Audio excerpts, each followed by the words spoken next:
Olá, eu sou Elissa, professora de literatura, e hoje nós vamos falar sobre 3 distopias perturbadoras.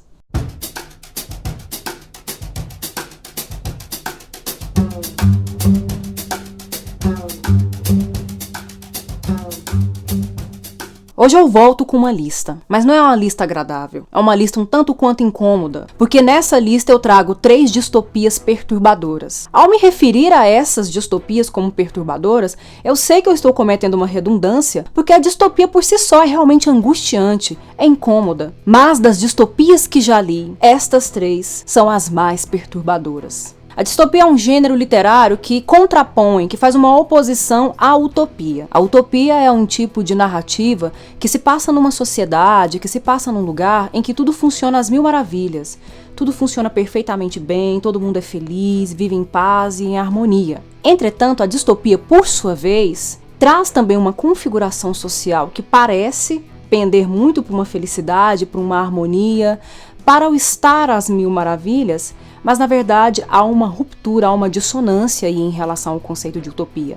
Essa felicidade não é tão feliz assim, essa harmonia é dissonante, há uma contradição aí, e normalmente se desponta um personagem, um herói, um protagonista que consegue enxergar isso muito claramente. É muito corriqueiro também que se observe nas distopias uma configuração social extremamente desigual. As assimetrias, as desigualdades e as injustiças sociais são muito acentuadas. A ideia de liberdade também é muito cerceada. Os personagens não são realmente livres dentro dessa configuração. E sempre há por trás de tudo isso a manifestação de um governo autoritário, de um governo totalitário que tenta controlar a vida das pessoas. E nessa de controlar a vida das pessoas, é claro, obviamente, que o governo vai lançar mão de medidas para dar uma ideia, para construir uma ideia de que está tudo funcionando realmente perfeitamente bem, mas não está funcionando bem. E ai de quem reclamar, porque não existe liberdade, não existe democracia para poder questionar um governo autoritário dentro de uma distopia. Outro dado importante a respeito da distopia é que normalmente essas narrativas se passam no futuro. Alguns exemplos de distopia que posso citar na literatura clássica são Ensaio sobre a Cegueira, A Revolução dos Bichos, Laranja Mecânica, Eu, Robô, Nós, a trilogia A Fundação. A distopia é um gênero que tem inclusive se popularizado tanto, tem sido cada vez mais atual, que nós temos atualmente também obras literárias que estão aí vendendo que nem água no mercado, e são obras recentes que também se inscrevem nesse gênero literário da distopia. Alguns exemplos: Jogos Vorazes, Maze Runner, aquela trilogia Convergente, Insurgente, Divergente, O Doador de Memórias. Inclusive, se você puxar pela memória aí, você vai até perceber que boa parte desses títulos de livros que mencionei remetem a algum filme que talvez vocês tenham assistido. Isso porque boa parte dessas obras foi adaptada para o cinema, dada a atualidade do gênero distopia. Algumas, inclusive, nem precisaram partir de uma obra literária para se configurar como um gênero narrativo distopia. E eu posso citar como exemplo no cinema Matrix, Mad Max, que são obras que estão aí muito atuais, né, estão dialogando profundamente com o momento histórico que estamos vivendo. E nós, leitores, ficamos um pouco incomodados porque parece que é tudo muito possível de acontecer. E é justamente por causa disso que essas distopias que eu trouxe hoje são tão perturbadoras para mim, porque eu acredito que elas sejam possíveis, plausíveis de acontecer. O terceiro lugar dessa lista é Admirável Mundo Novo, de Aldous Huxley, publicada em 1932. Essa obra se passa num futuro, num lugar em que todas as pessoas vivem felizes. No ano de 2540, há a concepção de uma sociedade em que todas as pessoas prezam única e exclusivamente pelo bem-estar. Tudo gira em função de todas as pessoas estarem felizes, das pessoas não viverem em conflitos.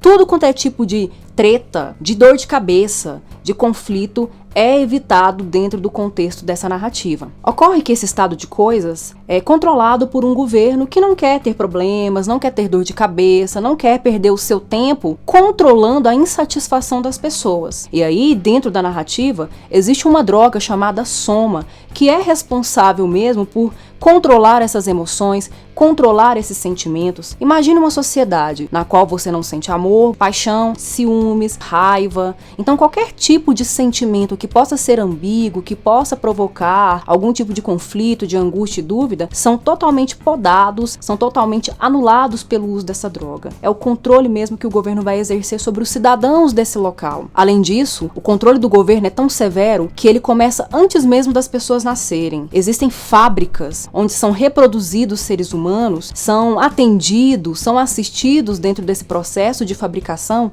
de acordo com as classes sociais, com as funções sociais que essas pessoas vão ocupar. Então, obviamente, aquele cidadão, aquele indivíduo que vai ocupar uma classe social mais elevada, recebe mais nutrientes, recebe mais oxigênio, enquanto que aquele cidadão que vai exercer funções tipicamente maltratadas pela sociedade, né, vistas de maneira marginalizadas, esses cidadãos receberão menos nutrientes, acabarão tendo uma formação deficiente, tendo déficit cognitivo, às vezes até déficit físico, mas todos serão felizes. Ninguém vai questionar sua própria condição. Além disso, nessa sociedade, as relações também são controladas. O conceito de família é totalmente subvertido. Afinal de contas, a reprodução humana não acontece mais pelos meios tradicionais, tal como conhecemos, mas acontece mesmo como num processo de fabricação. É como se estivesse fabricando carros, máquinas. A obra, inclusive, faz uma referência aí a Ford, né, uma referência ao Fordismo. E nesse contexto, onde as emoções são controladas, a reprodução totalmente assistida por tecnologia, o processo de aprendizagem é feito por hipnopédia, né? As pessoas, elas vão tentando condicionar o seu cérebro enquanto dormem. Inclusive, o comportamento humano é todo condicionado a um controle da psique humana, do psicológico, de aspectos psicológicos. Nesse contexto, as relações amorosas, os sentimentos de amizade são totalmente desprezados, porque afinal de contas, quando a gente ama, a gente briga também, a gente tem conflitos, as pessoas nem sempre se entendem o tempo todo 100%. Então, para evitar esse tipo de desentendimento, sentimentos como amor e amizade são totalmente anulados pela ingestão, pelo uso da droga soma. O segundo lugar dessa lista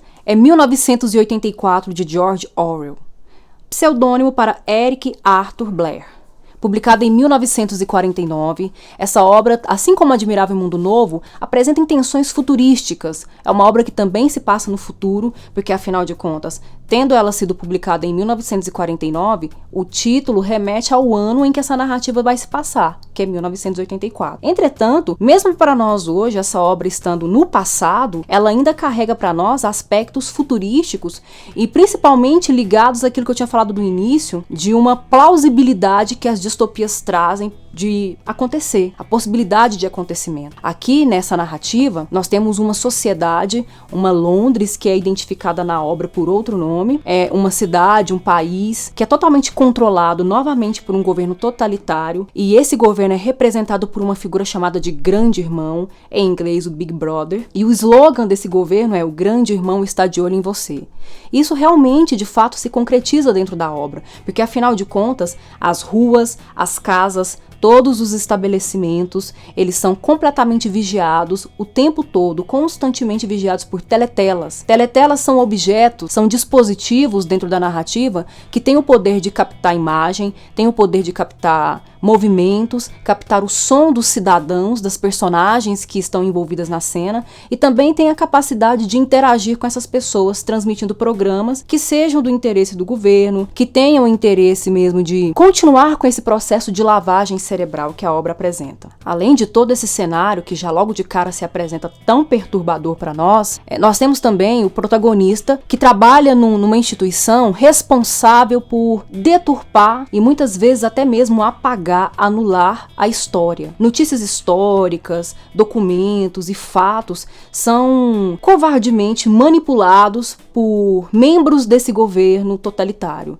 Então, a tentativa de destruir a história, a tentativa de destruir uma memória coletiva, alienando as pessoas, fazendo uma lavagem cerebral constante nas pessoas e fazendo com que elas se liguem apenas no presente tirânico, não tendo um parâmetro de comparação para poder analisar e criticar o seu próprio tempo, é um dos fatores mais perturbadores dessa obra. Mas outro fator também muito perturbador é o modo como eles se relacionam com o amor. O amor é um sentimento completamente proibido. As pessoas não podem realmente se unir a outras por sentimentos de afinidades, de amizade, de amor, de afeto.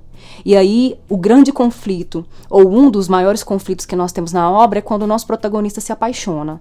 E aí, quando ele se apaixona, ele enfrenta dificuldades, obstáculos e demônios que são muito piores do que a morte. A primeira obra dessa lista é O Conto da Aia, de Margaret Atwood, publicada em 1985. É uma obra também que se passa no futuro, embora não especifique a data com clareza, mas dá a entender que é num futuro pós-apocalíptico, depois da total derrocada do gênero feminino. É uma narrativa que vai enfatizar personagens femininas. Então, o tom distópico, o tom apocalíptico, caótico que essa narrativa vai trazer, vai atingir diretamente as mulheres dessa sociedade num país chamado República de Gileade. É um país que tem um certo controle, um certo domínio de tendências cristãs e militares. Então, as mãos são de ferro mesmo para controlar essa situação. Há uma divisão aí nas classes sociais também, há uma hierarquia, uma desigualdade. Pessoas mais pobres acabam sendo tratadas de maneira diferente de pessoas mais ricas, mas o que chama muita atenção também nessa narrativa é a hierarquia que é estabelecida entre os gêneros, porque há uma espécie de supremacia patriarcal dentro da obra. Homens são mais poderosos, superiores, são mais importantes, são mais capazes que mulheres de tomar decisões, de ser responsável pelos seus próprios bens, pelo seu próprio dinheiro, de serem de fato emancipados. Mulheres não, precisam ficar sob tutela, sob o jugo de uma figura masculina e patriarcal. A narrativa se passa num cenário em que os impactos da ação humana na Terra acabaram provocando, como uma das consequências, dificuldades reprodutivas. Então, pessoas têm problemas de fertilidade, mulheres têm problemas de fertilidade. A maioria dessas mulheres tem. Aquelas que não têm problemas reprodutivos, que não têm problemas com fertilidade, elas acabam sendo incumbidas, elas acabam sendo encarregadas de exercer única e exclusivamente essa função na sociedade. A função de multiplicar e de se espalhar pela terra, de se espalhar pelo mundo. Além disso, essas mulheres não têm identificação própria, elas não são identificadas pelos seus nomes, elas são identificadas por um patronímico, em que o nome delas acaba sendo composto pela preposição de, que em inglês é of, e o nome do seu proprietário, o nome do seu dono. A nossa protagonista se chama Offred, e essa personagem enfrenta terríveis dificuldades. Ela está narrando a sua história, é uma narrativa um tanto quanto complicada, problemática, porque se passa num cenário em que mulheres não têm acesso à escrita, não têm acesso à leitura, e aí a Offred precisa fazer um esforço gigantesco para manter a sua memória viva, para manter a sua memória ainda em ação. Ela acaba não conseguindo escrever, ela grava os áudios da sua narrativa, dos seus momentos, dessa transformação horrorosa que o mundo vivenciou e na qual ela está inserida, e ela é uma dessas reprodutoras, ela é uma das aias que tem essa responsabilidade mesmo de ficar multiplicando, de ficar carregando filhos de seus donos, de seus proprietários. Embora, assim como 1984 e Admirável Mundo Novo, possamos considerar O Conto da Aia como uma obra de ficção científica, porque vai trazer mesmo também esses elementos típicos da ficção científica, a autora, a Atwood, afirma que na verdade se trata de uma ficção especulativa. E aí ela explica o que vem a ser a ficção especulativa. Trata-se de obras que têm plausibilidade, há uma possibilidade de acontecer. E talvez por isso essa seja para mim a primeira obra dessa lista, de mais perturbadora, porque realmente é muito plausível de acontecer um cenário semelhante àquele em que exista uma hierarquia muito violenta e severa entre os gêneros. Há uma produção televisiva aí recente, baseada no livro, adaptação do livro, de uma série de mesmo título, O Conto da Aia, que tem feito muito sucesso, uma excelente produção que estabelece uma intertextualidade com o livro de Margaret Atwood. Se você sentiu falta de alguma obra aqui nessa lista, saiba que é proposital, porque eu selecionei as 3 distopias que mais me perturbaram quando eu as li. Isso também significa que são minhas favoritas, embora realmente tenham me perturbado grandemente. Me fale qual a sua distopia favorita, ou a distopia que você ache mais perturbadora. Compartilhe comigo essa lista, vamos ampliá-la? Eu vou ficando por aqui, até a próxima!